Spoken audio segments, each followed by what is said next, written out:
Welcome back to the Radiant You podcast. I'm your host, Lissa Cole, and I am so glad you're here.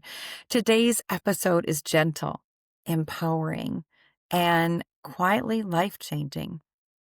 We're stepping into chapters 13 and 14 of the Let Them Theory by Mel Robbins, and the theme is simple but powerful. You go first. Before we begin, settle in. If you're at home, grab your book, your Radiant You workbook, your journal, maybe something warm to drink. If you're driving or on the go, let this meet you right where you are. This episode isn't about releasing friendships that no longer fit. We've already walked through that together.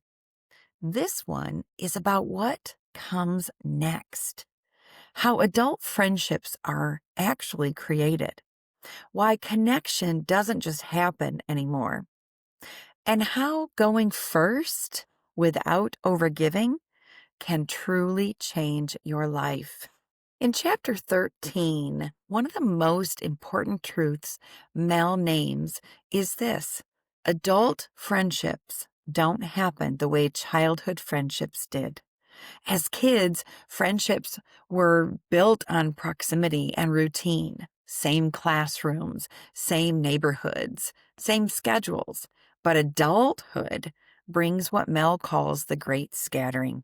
People move, careers shift, families grow, energy changes, and without realizing it, many of us keep waiting for friendship to happen the way it used to. On page 180, Mel makes this clear. Adult friendship requires initiative, not perfection, not popularity, not being the fun one. Initiative. And this matters because if friendship feels harder now, it doesn't mean something is wrong with you. It means the rules have changed. On page 182, she says, friendship is something you participate in creating. And then on page 183, she shares the simple things that she did to help herself go first.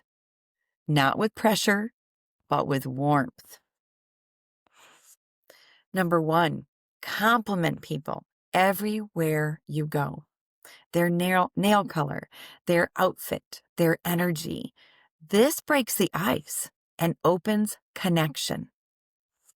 Number 2, be curious. Ask what they're reading. Ask about what they ordered. Ask what they're enjoying lately. Curiosity builds bridges. Curiosity is my most favorite word right now. Just get curious. Ask the questions.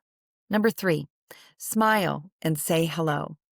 Mel reminds us that being warm and approachable is a skill, and it matters.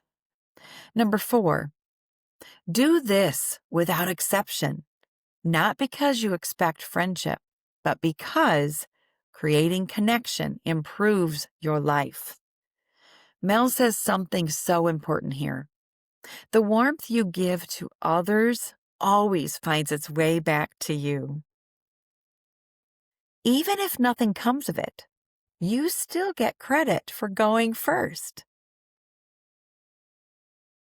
On pages 184 to 186, we begin to talk about community and creating that community anywhere.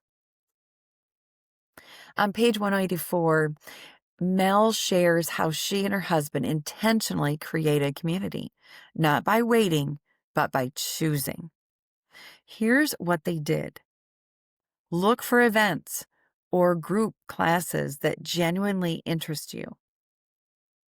When you click with someone, take it outside the classroom.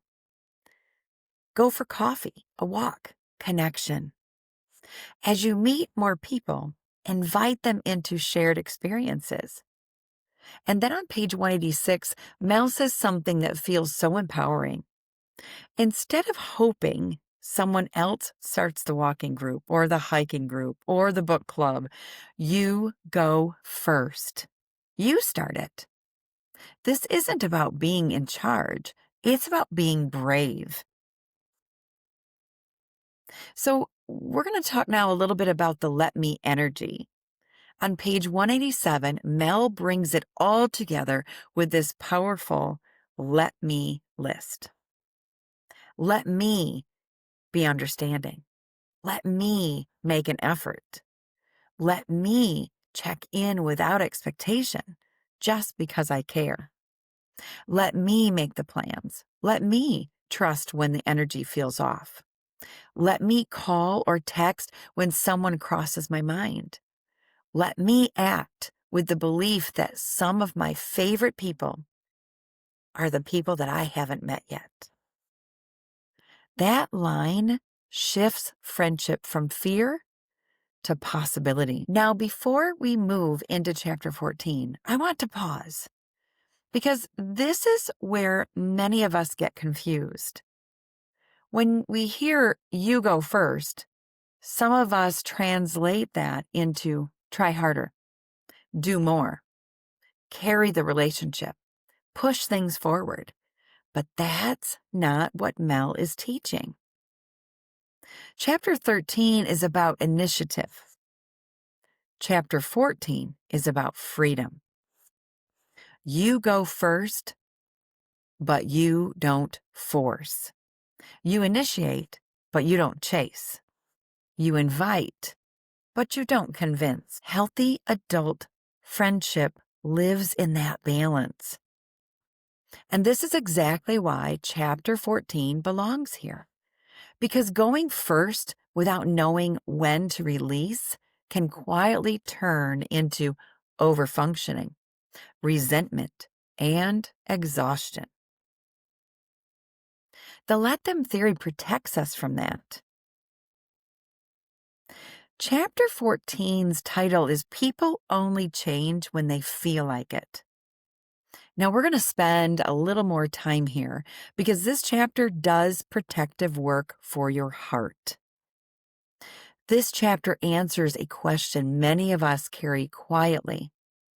What happens when I go first and the other person doesn't respond the way I hoped? On page 191, Mel names the truth clearly. The reality is, people only change when they feel like changing. It doesn't matter how much you want someone to change. It doesn't matter how right you are. It doesn't matter how loving your intentions are. Change cannot be forced. And this matters deeply in your adult friendships. Because many of us confuse effort with influence. Trying harder does not make people move faster.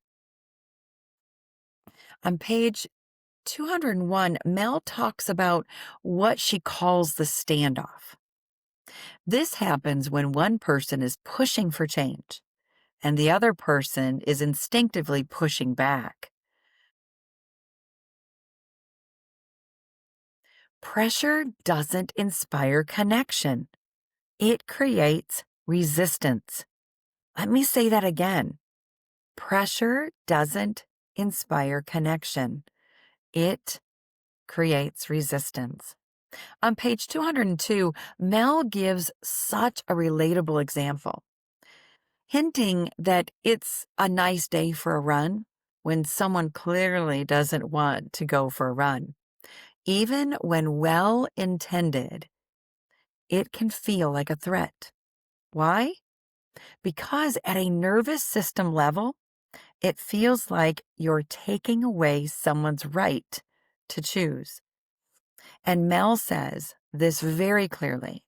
Let adults be adults.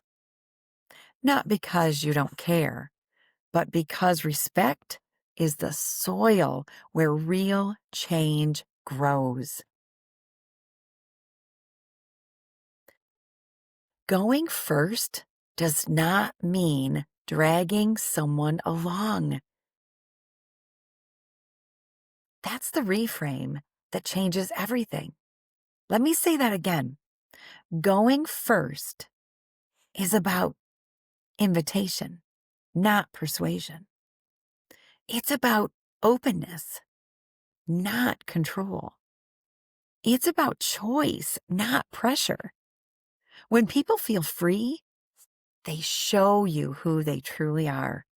And when they don't respond, when they don't step forward, when they don't engage, that information matters. Not as rejection, but as clarity. This is where release and renew fully comes alive. Release is release the need to orchestrate outcomes. Release the belief that caring means convincing. Release the idea that effort equals entitlement. Renew. Renew trust in autonomy. Renew respect for other people's timing. Renew faith that aligned relationships don't need pressure to survive. Letting go doesn't mean detaching. It means trusting that love and growth can coexist. Chapter 14 isn't telling you to stop caring. It's inviting you to care without control. To go first with warmth and then let others choose how they respond. Because the friendships that support your becoming are never the ones you had to pressure into existence. They're the ones that met you freely. Let's take a moment just to reflect.